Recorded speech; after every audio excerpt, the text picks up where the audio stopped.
ntar ngomongnya. Oke, gitu banget.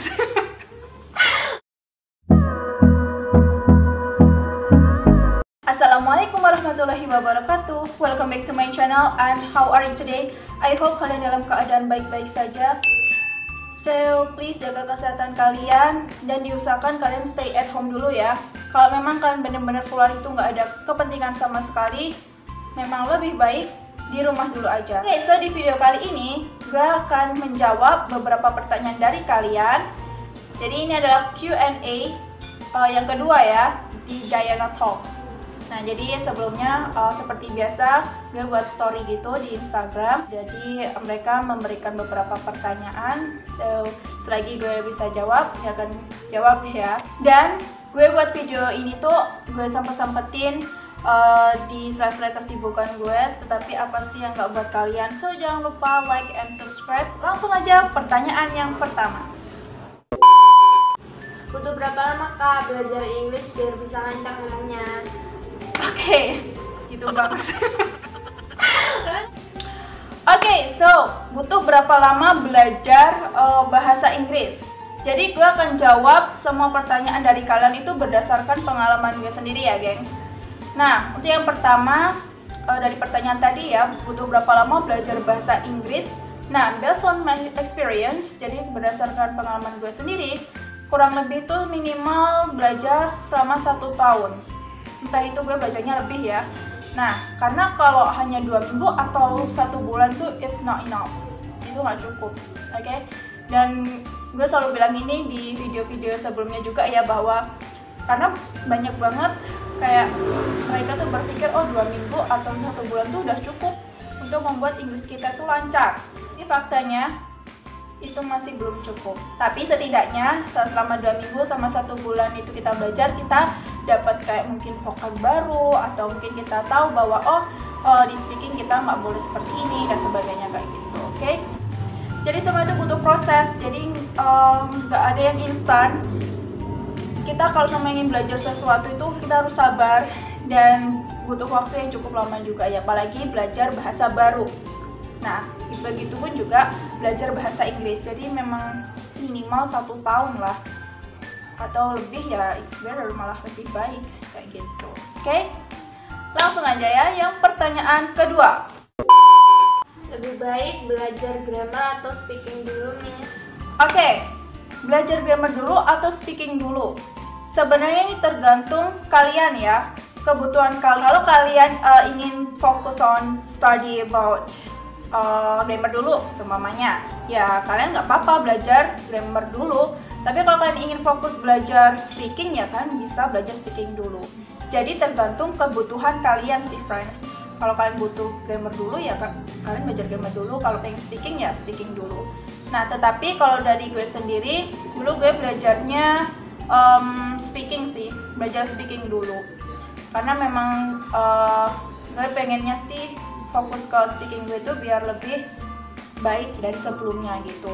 Terus baru belajar grammar. Kalau semuanya kita buat perbedaan nih, bedanya semuanya si A belajar grammar dulu, terus si B belajar speaking dulu.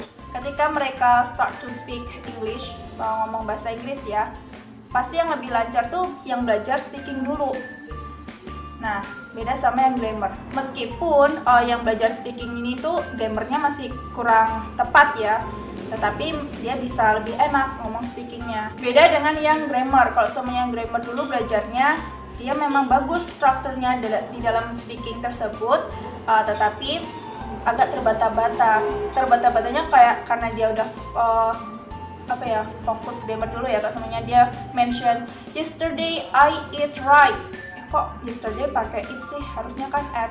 Nah, kayak gitu sih. Jadi kayak malah mikir ke grammarnya gitu. Sedangkan yang belajar speaking dulu tuh terkadang mereka, karena mereka lebih mempunyai vocab yang banyak, jadi dia bisa lebih pede untuk ngomong bahasa Inggris. So grammarnya dia itu masih berantakan gitu. Tetapi speaking sama grammar tuh sama pentingnya ya gitu. Jadi speaking sama grammar itu masih berhubungan gitu. Kalau seumpamanya kalian ingin belajar grammar dulu, it doesn't matter. Begitupun juga sebaliknya, oke? Jadi balik lagi ke kebutuhan kalian masing-masing. Oke, so pertanyaan selanjutnya. How to learn about TOEFL grammar at home is? Belajar TOEFL grammar nih. Sebelum gue jawab, gue kasih tahu ya kepanjangan dari TOEFL itu apa sih? TOEFL adalah Test of English as a Foreign Language. Nah, itu adalah kepanjangan dari TOEFL. Nah, sedangkan untuk tes TOEFL sendiri itu ada 3 jenis. Yang pertama ada PBT, CBT, and then yang terakhir ada IBT. Nah, yang pertama PBT. PBT ini singkatan dari Paper Based Test. Kita tesnya tuh di lembaran, kayak gitu, jawab soalnya tuh di lembaran dan menggunakan pensil 2B ya. Nah, untuk materi yang diujikan itu ada listening, writing, sama reading. Nah, terus yang kedua ada CBT. Kalau CBT kepanjangan dari Computer Based Test. Jadi kita tesnya di komputer. Untuk materi yang diujikan itu ada listening plus structure, terus ada reading, writing. Nah, beda dengan IBT ya. Kalau IBT kepanjangan dari Internet Based Test atau lebih dikenal dengan New Generations. New Generations maksudnya tes TOEFL ya. Kenapa disebut dengan New Generations? Karena tes ini tuh baru sistemnya ya.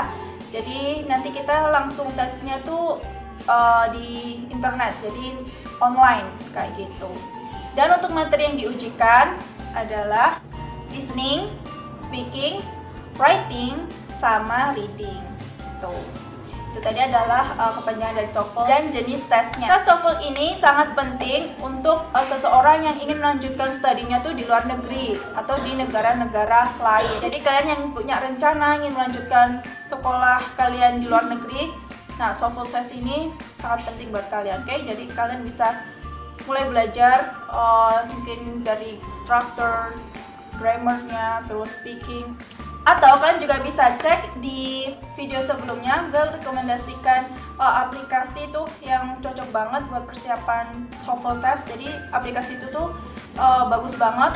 Jadi di situ ada kayak contoh beberapa contoh soal TOEFL test gitu, dan juga ada vocab juga. Jadi itu bagus sih buat kalian yang persiapan untuk TOEFL test. Nah, untuk jawaban yang pertanyaan tadi, pertanyaannya gimana sih belajar grammar TOEFL di rumah? Yang pertama ya pastinya belajar dong ya, jadi belajar. Dan kalau memang itu berupa grammar, berarti kalian harus sering-sering praktis ngerjain soal-soal. Kalau grammar tuh praktisnya gitu ya, jadi mengerjakan soal-soal. Beda dengan speaking. Kalau speaking tuh kita lebih kayak praktisnya, praktis ya. Praktisnya tuh lebih ke speaking kayak gitu. Jadi kalau kalian belajar grammar ya pastinya kalian bisa mulai untuk mencoba ngerjain soal-soal grammar kayak gitu ya. Kalian bisa cari di internet kok, banyak banget. Oke, so langsung aja pertanyaan selanjutnya. Belajar pronunciation atau vocabulary dulu, Kak? Oke, belajar pronunciation dulu atau vocabulary dulu. Nah, ini tergantung kalian juga ya. Gue akan jawab berdasarkan pengalaman gue ya.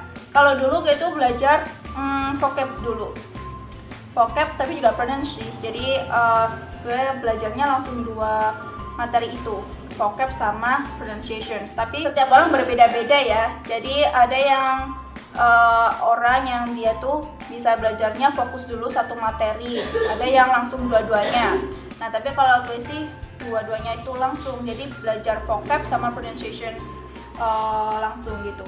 Tapi waktunya ya gue bagi ya, jadi samanya pagi sama siangnya itu belajar vocab, sore sama malam pronunciation kayak gitu.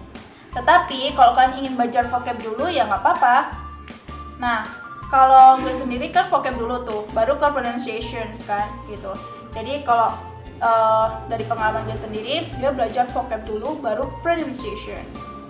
Tetapi kalau kalian ingin belajar pronunciation dulu ya nggak apa-apa. Nah, kalian bisa langsung aplikasikan kayak phonetic symbol dari vocab tersebut ke vocab yang kalian ingin pelajari. Samanya tempat tidur sama buruk kan beda ya. Jadi kalau yang tempat tidur kan kita bacanya bad, sedangkan yang buruk atau jelek kita bilangnya bad. Nah, di situ sudah beda fonetik simbolnya. Jadi kalian bisa langsung aplikasikan ke vocabulary yang kalian ingin pelajari gitu. Kalau kalian yang fokus belajar pronunciation dulu ya, kayak gitu, oke? Oke, so itu tadi adalah beberapa pertanyaan dari kalian dan udah gue jawab. Ini sesuai dengan pengalaman gue ya, kayak gitu. Jadi yang terpenting adalah kalian kalau ingin belajar sesuatu itu, yang pertama kan harus sabar dan you must have intentions. Gue selalu ingetin sih, kalian tuh harus punya niat kalau ingin belajar sesuatu hal yang baru. Apalagi kalau ingin belajar bahasa Inggris atau bahasa-bahasa yang lain. Kalau kalian punya niat, gue yakin itu akan lebih mudah ketika kalian belajar. Kayak gitu, oke? Dan semua itu juga butuh proses, gak ada yang instan. Oke, jadi 2 minggu atau 1 bulan itu belum cukup untuk membuat English kalian lancar. Dan jangan lupa like and subscribe. Dan yang terpenting jaga kesehatan kalian ya. So that's all for me. Wassalamualaikum warahmatullahi wabarakatuh. Bye. Behind closed doors, I'm a fool for your love.